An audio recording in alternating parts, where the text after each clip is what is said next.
Good morning. My name is Jillian Black, and welcome to the Department of Family and Support Services Coordinated Response to Domestic Violence in Healthcare and Healthcare Settings RFP webinar.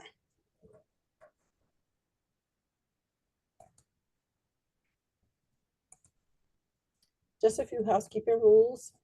Due to the volume of participants, everyone has been placed on mute. Please submit questions via the question box, and we will respond to questions at the midpoint and end of the presentation. Please use the question box to notify us of any technical issues. Please be advised this webinar is being recorded. Anything stated at this webinar is not intended to change the solicitation document. Any changes will be in writing in the form of an addendum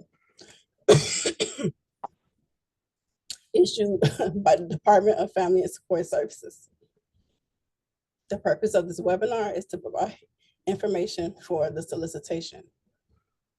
A copy of the recording will be posted on the DFSS YouTube channel with a link to the recording, and a PDF of the PowerPoint slides will be posted on the DFSS webpage under the alerts and or funding opportunities tabs. This will take under 5 business days. Please be advised that DFSS retains the right to share a list of registrants to this webinar, along with their contact and organizational information at our discretion.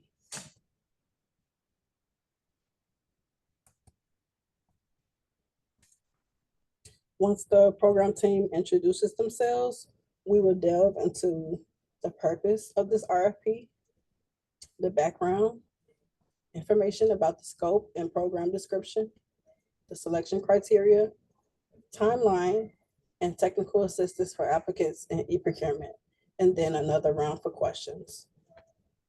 With that being said, I will hand it over to the program team.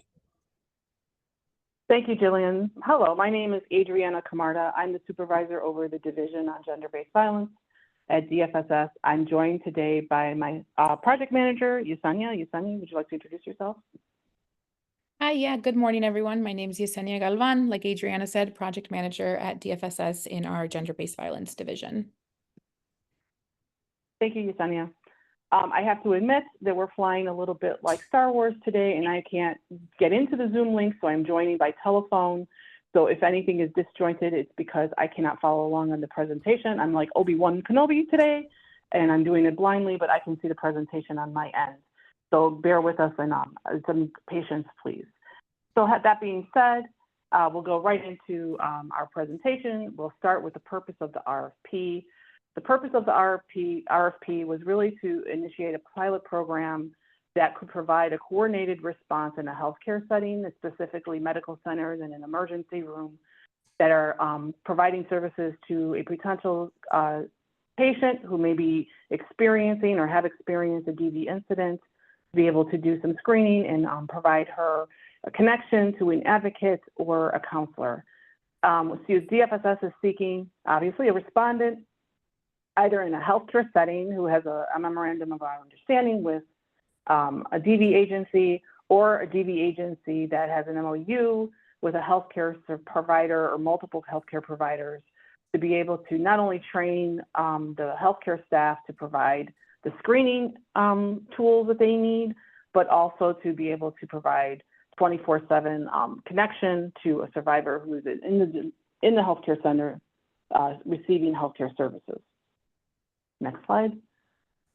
Just to give you a little bit of background on this RFP and on this pilot program, back in 2022, as the Gender-Based Violence Task Force was formed, one of the subcommittees was around DV coordinated response. And within that committee, or that subcommittee, I should say, what rose up about gaps in the Chicago system is that there was no DV coordinated response, or at least not a very large presence. It's very ad hoc in a healthcare setting.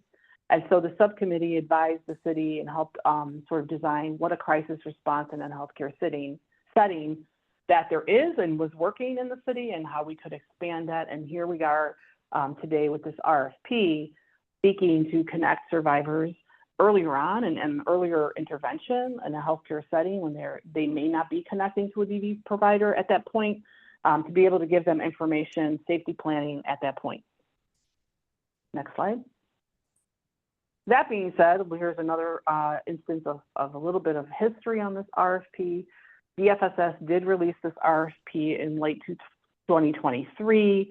We did not receive any applications at that time. And of course, we wanted to know why, or do a deeper dive as to why that was and get more feedback. We put out a survey and we did get responses, very constructive responses from the community and the stakeholders.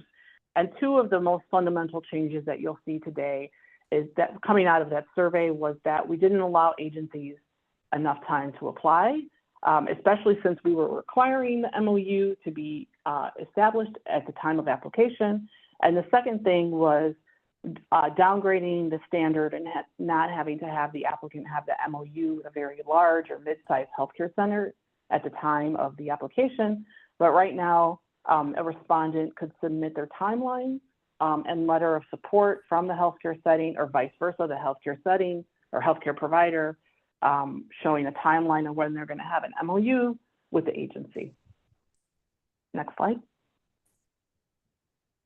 So reiterating some of the goals, which have not changed in this re-release of the RFP, we're still seeking to do an earlier intervention with DV survivors that are being screened at a healthcare emergency or medical center, community medical center, can be either one. We think that earlier intervention and connection to a DV advocate is crucial, to allowing them to have more information about what they can pursue to ensure their safety, to bring better self-determination. And we're looking to find a qualified trauma-enforced service agency or healthcare center that serves survivors from specific communities, which you can find on page 7 of the RFP, and we'll also go over those communities a little later in this presentation. Slide. Like I said, one of the primary goals is that the respondent is still responsible for securing a memorandum of understanding or formal agreement with either the service agency if they're a healthcare center, or a healthcare center if you're the service agency. So that is not put back on DFSS. We are not identifying healthcare centers or medical centers for you or DV agencies for you. That is still part of the application that you have to demonstrate in your application. So I've probably confused you by interchanging service agency and healthcare center. So we want to be very clear that eligible applicants can be either a DV agency or a service agency or a healthcare center. And these are this is the requirements that you need to submit with your application if you're one or vice versa. And so meeting the level of criteria that we are looking for and the MOU that we're looking to have in place. And also the RFP covers some of the things that the MOU has to contain, whether the respondent is a service agency and a healthcare agency. So going over them specifically, if you are a service provider, we're looking for a letter of support and a timeline for securing the MOU with the healthcare center or healthcare centers, if there's multiple smaller ones, that demonstrates a two-way partnership in serving the survivors that are screened in the healthcare center and in the community. They're coming from the communities and identifying table 1 of the RFP. The MOU also can be with other social service agencies that are already in place to provide the 24/7 if that is a problem with the respondent and they need other support from other agencies to be able to maintain that schedule. So having said that, a service agency can definitely come in with sub-recipients, subcontracts with other service providers or an MOU. There are ways to do that, come into the application doing that. If you do that, if you have sub-grants, sub-recipients in the application, we expect all of the information about program requirements and capacity and all of those things. We'll get into the selection criteria. Each sub-recipient has to demonstrate those qualities, and we will score the application based on all of the participating sub-recipients as well. For the healthcare center, if you're applying as a healthcare center, it's probably a little bit easier for the healthcare center to already have an MOU or formal agreement in place with the DV agency at the time of application.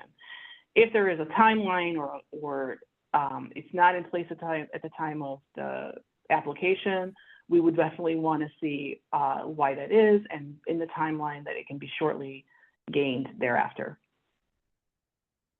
As promised, here are the community or areas that we would like to see served in the healthcare center and screened in the healthcare center. Now, I want to be clear that the healthcare center and the service agency or the recipient, the respondent, does not have to reside in any of these community areas. However, the demographics of the healthcare center or the healthcare medical centers that the MOU you have in place has to draw survivors from these top service community areas that we have identified. So you could be a large healthcare center and centrally located in the center in Chicago, and let's say it's in Lincoln Park, for example. However, it's drawing victims and survivors in their emergency rooms from all of these identifying communities. That location of the healthcare center would be okay. Let's say that the hospital is in Lincoln Park, but the service provider is in Rogers Park. It doesn't matter. As long as the participants are being served, come from these communities, both the healthcare center and the agencies can be located in any other community. The MOU also has to make sure that it has a screening component for the respondents. Now, whether the DV agency and the healthcare center address that in the implementation phase or develop that screening tool in the implementation phase, that's what we're looking for. And the proposal also has to include, like I said, any of the subcontractors who are doing the screening, the education, or the training to be included in the application and in the responses of the application questions. A little bit more details on the partnerships. Like I said, respondents must have established partnerships to ensure the expertise, experience, and the capacity to engage DV survivors.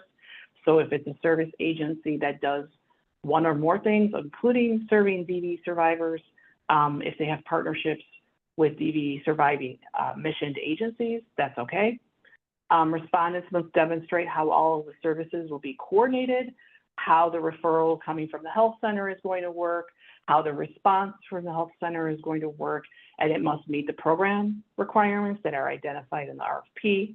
And then respondents are also encouraged to partner with culturally specific community-based organizations that may be in the community areas that we've identified and that serve survivors of domestic violence, and healthcare centers that are probably in underserved areas, meaning small community medical centers that may be serving survivors as well. So in other words, the MOU may be with a larger healthcare setting, but the MOU may have multiple MOUs with smaller medical centers. Just an overview of the current state and the priorities for improvement of why DFSS is issuing this pilot program. DV is a major public health concern. As you know, we've established a gender-based violence task force, and domestic violence response is predominant area of where that task force is looking to improve coordinated response. In 2023, there were 99 DV-related non-fatal shootings and 59 fatal shootings in the Chicago reported by CPD. That number is increasing this year, and we've probably planned in 2024 to exceed those statistics, which is a crucial and crisis in Chicago on gun-related domestic violence incidents and also non-gun related instances.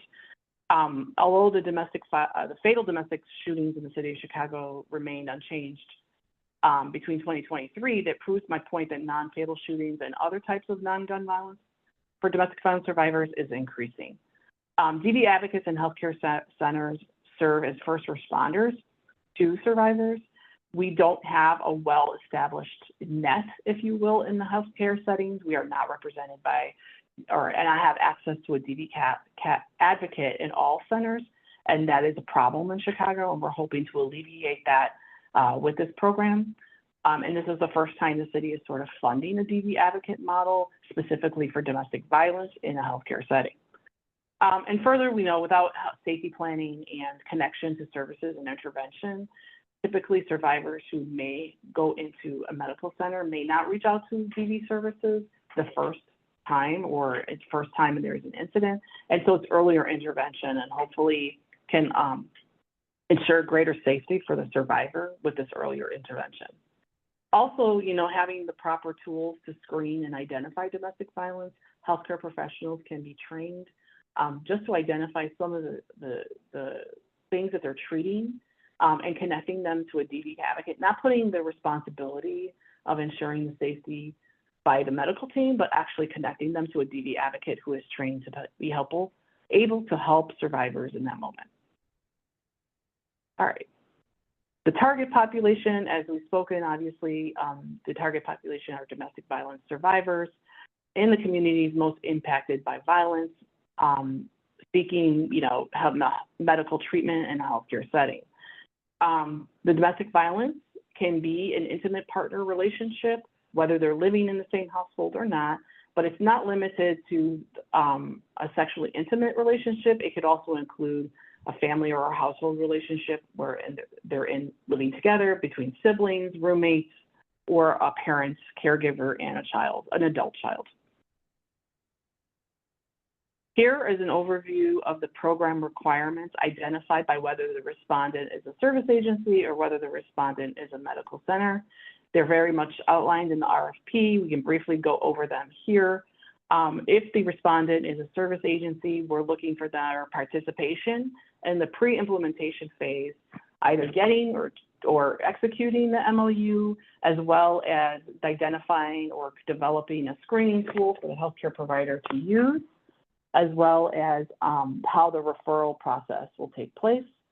The service agency or respondent will also serve as the primary trauma-enforced service center for the healthcare center unless they have MOUs in place with multiple agencies.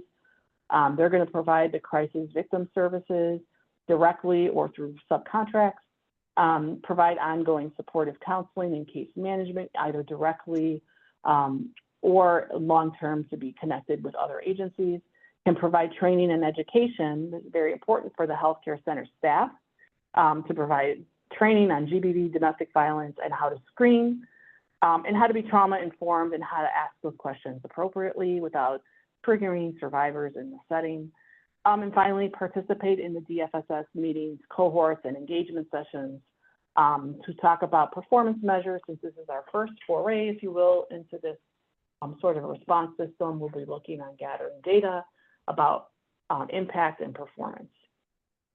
If the applicant is a medical center, again, we're looking for staffing to participate in the pre-implementation phase between them and their MOU partner. We're looking to see how they will train DV advocates on the healthcare center services and vice versa. The MOU should contain how that will work, participate in the trainings on domestic violence, and prove how many staff at the healthcare center have been trained and how many are screening. Serve as a healthcare referral for clients and refer to the DV agency, how the connection is going to be made, either in the emergency or community medical center, and how, again, how their connection is going to be made if the abuse is disclosed. Slide. The pre-implementation phase will contain probably ongoing engagement sessions and meetings, work meetings between the service agency and the MOU partner, or the healthcare center and the MOU partner or partners. Like I said, they'll be working on not only the training schedule that goes both ways, learning how to be more trauma-informed and being able to screen on behalf of the healthcare workers, but also for the DV advocates, how they can learn more about what programs are offered in the hospital or medical center. If the healthcare center is participating also in those pre-implementation phases with the service agency, we also, like in the implementation phase, to develop a screening tool for the healthcare provider to work and to operationalize how the connections and the referrals are to be made. The pre-implementation phase may also identify things in the MOU that either need to be refined or are lacking or needed to be added, so the parties all understand their roles and responsibilities. And we could discuss the lethality assessments and best practices for developing that screening tool. And I believe that that might be an ongoing thing as we work on this for the greater part of the year and hopefully continue this program longer. So now we're going into the agency program requirements. We've outlined maybe just 5 of the bullets here. The full list of the requirements can be found in pages 10 to 13 in the RFP. Some of the main things that we're looking for in the respondents and their application responses are how they can serve in a trauma-informed way and train the awarded healthcare center or the MOU partner on how to screen and identify domestic violence, provide the crisis victim services in a timely and on real-time fashion, either virtually or in person, provide ongoing supportive counseling and management once that that survivor is engaged, being able to support them not only with their stay, that maybe they're overnight or they're staying in the medical center, but also when they're in the community. Provide training and education for the healthcare staff on how to be trauma-informed, how to ask questions appropriately, and how to screen the survivors that they may be treating, and safely maintain participant-provided data and documentation. Although the hospital understands HIPAA regulations, they may not understand what the confidentiality agreements are. That is a training point, and vice versa. DV advocate may understand what confidentiality means under the IDVA, but may not understand the HIPAA laws. Okay. For the healthcare center as a respondent, the program requirements are that they must provide an overview to the DV agency of what trauma-informed agency services they provide. Their staff must participate in the DV and GBV trainings provided by the MOU partner. They must serve as a referral, and maybe the MOU covers the number of referrals that they may have in a given timeline or period. And then also they have to do the screening and referral process or operate just provide how that operation is going to look like. Again, their full list of requirements are also covered at page 10 to 13 of the RFP. Performance goals and outcomes. This is what DFSS, those of you that are familiar with DFSS programs, we're looking really to measure impact and see how we are achieving outcome goals on the program. So we'll probably be looking at the screening and whether the number of screenings that are conducted and actually referred to the service agency meet, the MIU targets that are in place. We'll be looking to see the percentage of the healthcare staff as well as the service agency that is trained so that they receive, if it's even more like awareness and how to be a little bit more trauma informed in asking these questions that could be tricky for them or they may not be comfortable asking for the program. And then the intervention, including the number of survivors that are actually meet with a DV advocate and how many more are engaged in ongoing services. Again, you can find the full list of the performance measures for either the service agency or the healthcare agency in pages 13 to 14 of the RFP. And finally, we come to the selection criteria. All applications and the evaluation of the applications are divided into 5 categories in a DFSS RFP. Their community involvement, strength of the program, performance and outcome measurement, organizational capacity, and budget. So this is the first of the selection criteria area, community involvement. Each of these areas, of the 5 areas, have a point value associated with them that we provide you in the RFP. So you can see which ones are weighted more and which ones probably the questions are going to be weighted more. There's really not a surprise there. And the bullets here, or the items that we have listed on community involvement, you can for sure see that the questions are framed based on these scoring criteria that we've selected under community involvement, and all of them have a point distribution associated with them. So the first in community involvement are whether the respondent and any subcontractors that you may add have to provide a clear understanding of the target population, including their strengths, needs, and challenges. The respondent and, not or, and any subcontractors, that's a little typo there, have to demonstrate the experience and provide data of how they serve participants of domestic or survivors of domestic violence and how they are serving them in the geographic areas that are identified in Table 1 of the RFP. And that may be proving that they serve those clients already in those community areas, regardless of where they are located, or the hospital serves clients or patients from those areas.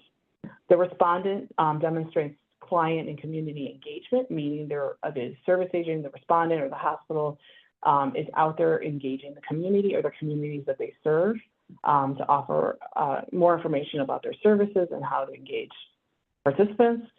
The respondent understands a commitment to diversity, equity, and inclusion and can access it in its internal operations. And finally, the respondent's leadership or the subcontractors reflect the community that they're serving and is able to serve that diverse community. All right. The second area or selection criteria area is organizational capacity. This is where the respondent and its subcontractors have to demonstrate that they have the specific ability and staff has the experience to provide the culturally competent and inclusive services for the particular population. This respondent has qualified staff and oversight and management. The respondent has adequate systems and processes to support monitoring the program expenditures and fiscal controls. And this respondent has adequate personnel capacity to hire and not leave staff vacancies open for long periods of time. The third area is the strength of the proposed program. This one will be dependent on whether the respondent is a service agency and has sub-recipients or that the respondent is a healthcare center. So here we'll be looking for either the MOUs you do have in place or the MOU timeline and targets on the timeline to have the MOU in place and service start. The respondent in the MOU provides, the minimum targets and presents a clear plan on the protocol, how the referrals are going to be received, how many will be projected to be received, and how they will be served. The respondent proposes a program that's supported by best practices and local evidence-based practices. And the respondent, including the subcontractors, demonstrates their ability to partner and coordinate with other agencies to improve the connection for survivors and how they're served. Okay, next slide. Performance management and outcomes. This is everybody's favorite area. Here we'll be scoring or asking questions and scoring on how you can demonstrate evidence of strong past performance in working with the target population and working in this particular setting or others, and what goals and performance metrics your agency or the healthcare provider is using to measure impact on serving this target population. The respondent has experience using the data to inform or improve its services, including feedback from participants or changing things based on feedback. The respondent has relevant systems and processes needed to collect and store the survivor and performance data information in a confidential and safe way. And finally, the last area is reasonable cost and budget allocations and leverage of funds. We are not requiring a match in this particular grant.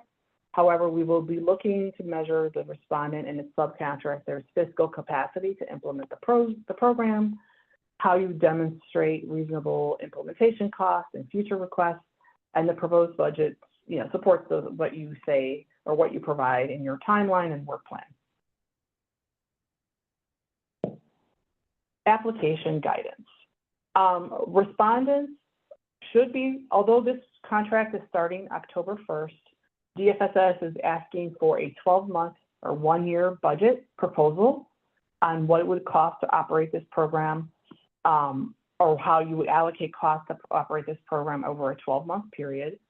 The agencies also must submit their letter of support and timeline if they don't have an MOU in place, or the MOU if they have a formal agreement already in place. And that MOU needs to meet the program or what we've outlined in the RFP for the program. The MOU itself would not be required until post-award. You'll have to describe it in the application,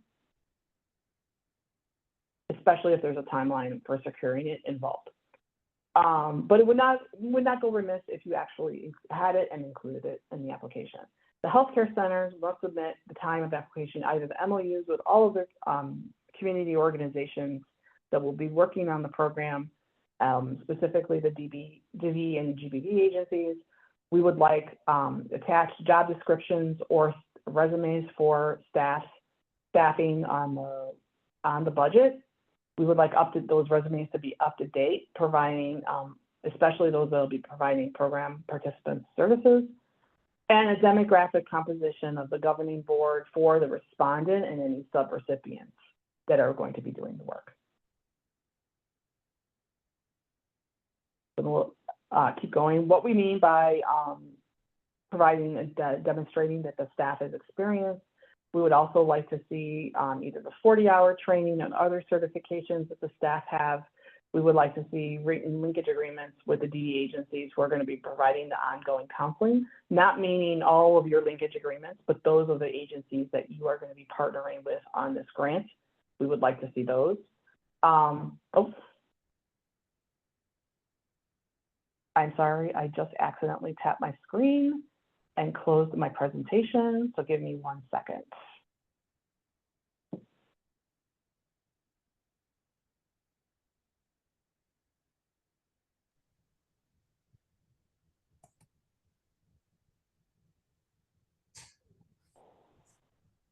Sorry, 1 moment.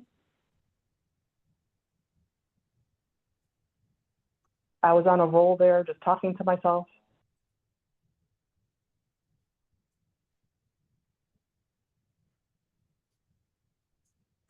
Okay, I'm back. I'm sorry. Like I said, the written linkage agreements of the agencies that are going to be providing the on-site assistance or on-site counseling and safety planning, written linkage agreements with other DD agencies that may be referring agencies, for example, for other services like housing or other services needed by the survivor, and then a list of all of your other formal linkage agreements that may or may not be included when referring clients to other services. The evaluation process. Next slide. The evaluation is based, like I said, on those 5 selection criteria areas and how responsive the proposal is to those questions. Failure to submit a complete proposal, including all of the attachments, meaning budget, the staffing demonstration and resumes and job descriptions, the MOU or letters of support or MOU itself. This will all be scored or have an impact on your scores that you receive.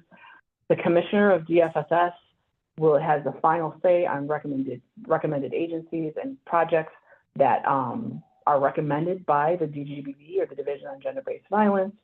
And DFSS reserves the right to ensure that all mandated services are available citywide and provided in a linguistically and culturally appropriate manner.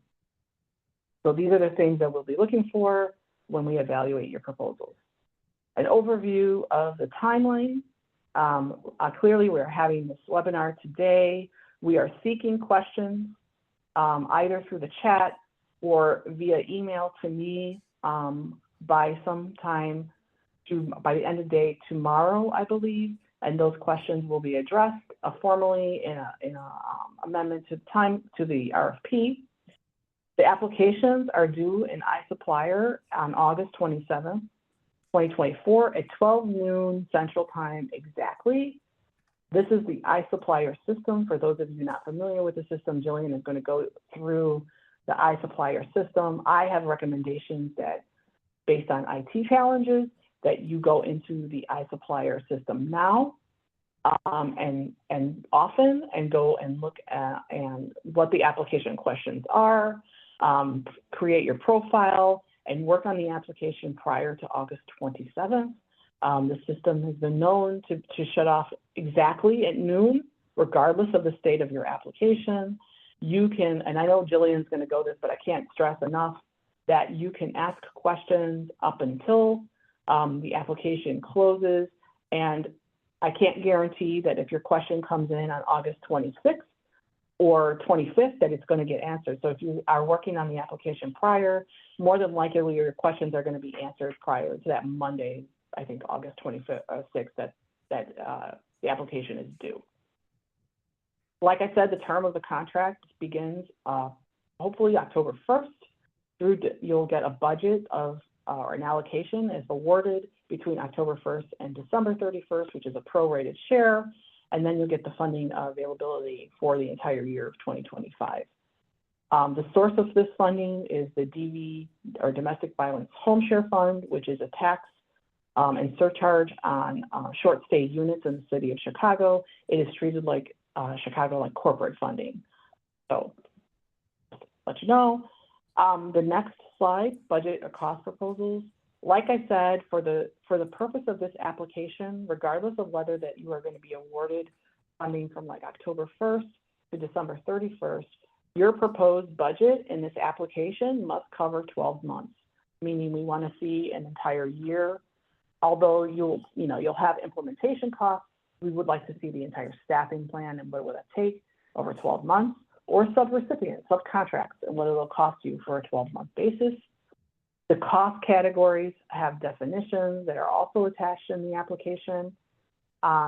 Be thoughtful and inclusive when developing your budget and thinking about all of the things that you need. There are eligible things or eligible activities under this. Indirect is eligible. Materials and supplies are eligible. Limited client assistance is eligible. For example, we may not be able to offer rental assistance under this project, but you may be able to give the survivor some client assistance and gift cards or whatever they need, or to purchase whatever they need, maybe hygiene kits or whatever, that is eligible. Technology or purchasing technology to do this is eligible, and whatever transportation costs that the DV advocate has is eligible under this program. So I just want to give you ideas about eligible. Be very inclusive in your budget and think through and make sure that your budget clearly identifies what you say you're going to be doing on a day-to-day basis in the application. And then we generally cannot give you more money than what you ask. So if we have $1 million in this RFP, we cannot give you $2 million for a 12-month period, but we generally say go all the way up to the $1 million, because if you come in for, let's say, $500,000, procurement rules will tell us that that is the most that we can award you under this contract. And then use the reasonable cost questions on the application to discuss how you determine the costs reflected in the budget. This is an area where most agencies do not score well because they just say budget attached. Please use this opportunity to describe why you've allocated so much money to purchasing laptops or to purchasing equipment, or to why you've allocated client assistance in the first place and what that includes. So that is a good opportunity to provide more detail on your budget that mirrors your program.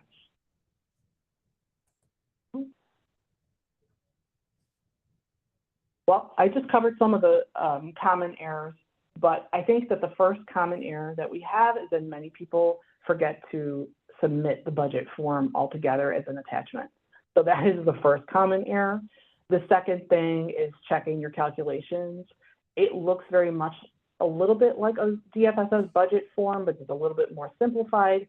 And many respondents forget to explain or check their calculations. Always think about supplies. These are either usually under or over budgeted for. And either way, provide an explanation of why you asked for that much. Client assistance, it's appropriate and allowable. Don't forget to include it. Also make sure in the attachments to include job descriptions and resumes, even off the staff, the administrative staff that you have on the grant, to show that you have the capacity to manage this fiscally. Also put your budget in the appropriate column. Many agencies put it in the other share, which is match. We want to see it on the DFSS column or the grant column. And always, this is not relevant here, but if you do have match, it's not required, but if you do have it, add it to show the total program cost for future reference for us, and to make sure that we understand that it's probably going to cost more than that we're issuing under this RFP sometimes to run programs like this. All right, I cannot stress enough that the applications are due at noon on August 27th, which I believe is a Tuesday. Please don't wait till the last minute to begin and finalize your application. Jillian will go into the system and all of the nuances with the iSupplier system And then I think that's it for me. I'm going to turn it over to Jillian. Thank you, Adriana. I do see, before I go into application tips, I do see that we have one question in the chat. Program team, if you would like to answer it. If not, we can always provide the answer in the addendum. But no, let's address the question now while we have the program stuff fresh. Okay. If you could read it to me because I can't see it in the chat. Okay. I represent an FQHC with different sites, some with priority service areas. Does our staff who work with screening survivors for referral to partner service agencies need to have 40 hours of DV/GBV specific training? I think that is up to the healthcare provider, whether they want to have 40 hours. It's not necessary that they have 40-hour certification, but their MOU partners that they're referring to, if the client has screened for domestic violence, we definitely will be looking to see who your MOU partners are and that their staffing has that 40-hour certification to be able to provide the services. It's unrealistic to think that all healthcare provider staff is going to be able to devote 2 weeks to be trained and serve domestic violence with that certification, but we're looking for it in their MOU partners, in their service partners. Yesenia, do you have anything to add?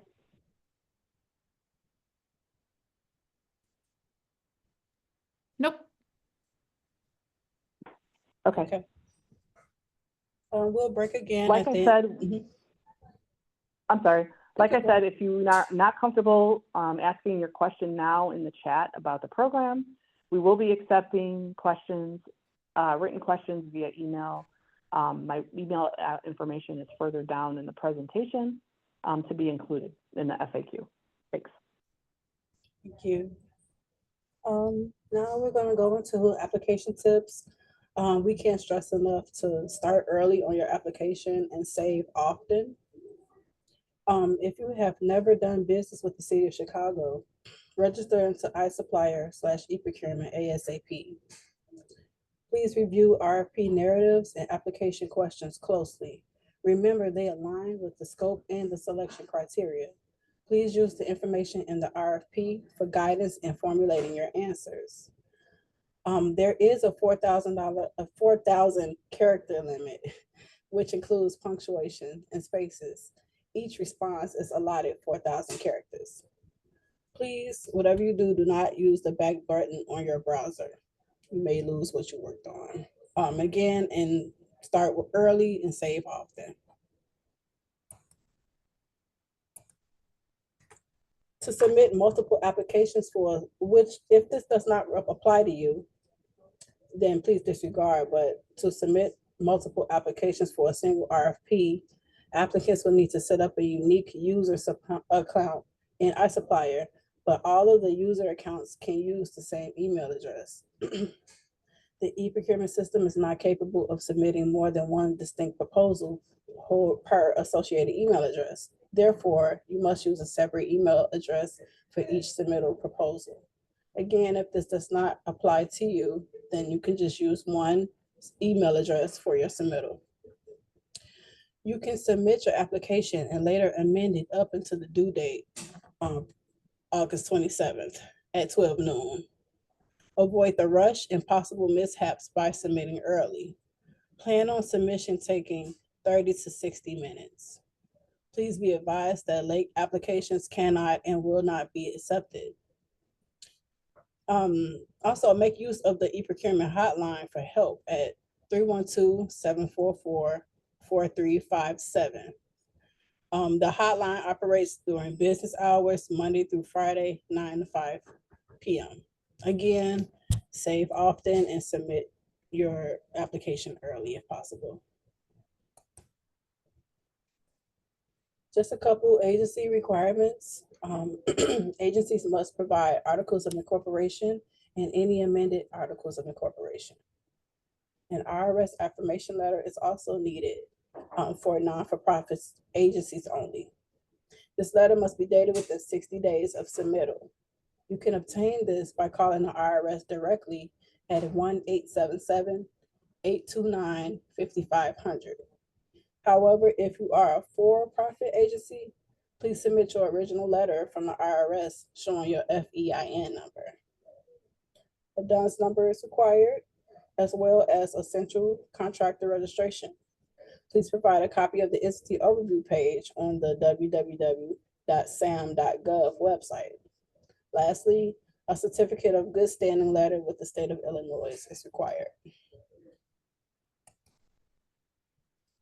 As of April of this year, we have a new labor peace agreement ordinance. This will apply to all DFSS and CDPH delegates that have 20 or more employees working for their organization. The only exemption is hospitals. This applies to all contracts that are entered into after April 17th. Contractor must provide written notice to the commissioner or her designee within 72 hours of becoming aware that employees want to organize or that a union seeks to represent employees. Contractor must enter into an LPA within 90 days of receiving notice from the labor organization that it represents or seeks to represent employees. What is an LPA? An LPA is an agreement between an employer and a labor union that ensures that an organizing drive is not impacted by union busting techniques, including employee retaliation, and in return, they will not strike/stop work in a way that will impact human services.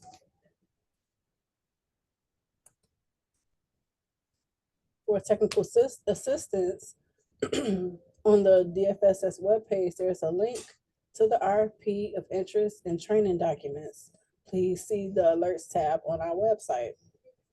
For questions on registration and e-procurement technical assistance for delegate agencies, please contact customer support at cityofchicago.org. They also can be reached at 312-744-4357. We also have training materials, documents, and videos on the cityofchicago.org website. The tab will be online training materials. Now we're gonna go into entering responses and accepting amendments. To enter a response, you must select Create Quote from the drop-down menu in the Actions box and then click on Go. This will take you to the application page where you can get started. In the RFP you are interested in, it has been amended. You will need to acknowledge and accept the amendment to start or submit a response. To accept the amendment, click on View Amendment History.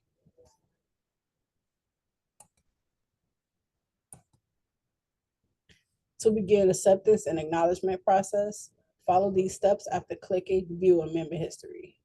First, you click on the document number. Next, you click on the infinity or eyeglass icon to review the amended changes to the RFP.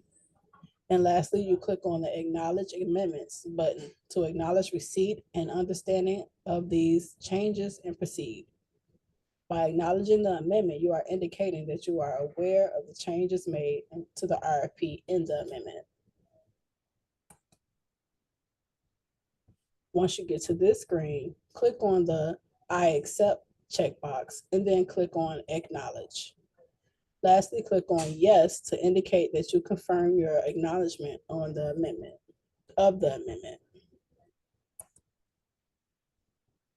Finally, you click on the checkbox that you accept the terms and conditions, and then you click Accept to actually accept them. This is the final step in acknowledging and accepting the amendment. Lastly, we're going to go into how to submit your application. When you are ready to submit your application, start by saving your draft one last time and then click Continue. If you are missing information, you will be given an error message here at the top of the page. Here is an example. In this case, there was lines that were completed. So there will be an error message up at the upper left hand of the page. Usually the error message directs you to something left undone in the application. In the last example, the error message indicated that the lines had not been filled out. In this example, the error is about an unanswered question in the application or the requirement section. The quote value refers to your, in this case, missing answer.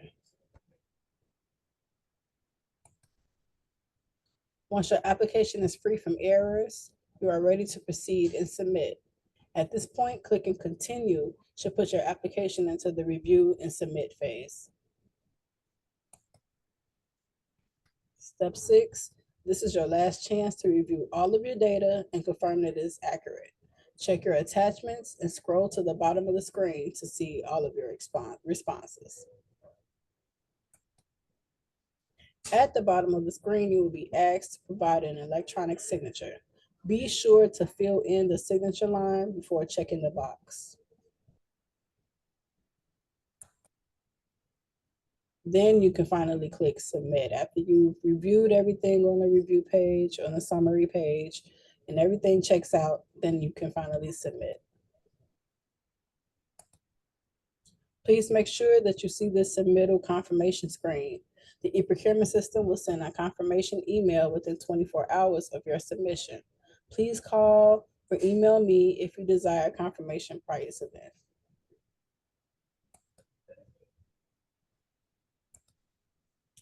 Questions? I see we have a new questions. Duns were replaced by UEI numbers.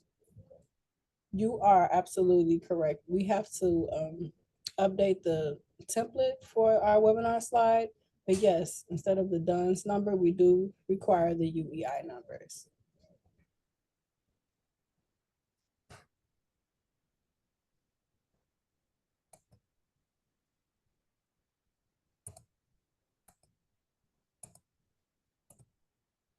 For more information, if you have any questions regarding the RFP, please contact Adriana Camarda at 312-746-6685. And her email information is also listed, adriana.camarda@cityofchicago.org. And for non-RFP questions, if you have questions regarding the e-procurement system, you can always contact the hotline. Again, they're open Monday through Friday, 9 to 5. Their number is 312-744-4357. They also can be contacted via email at customersupport@cityofchicago.org.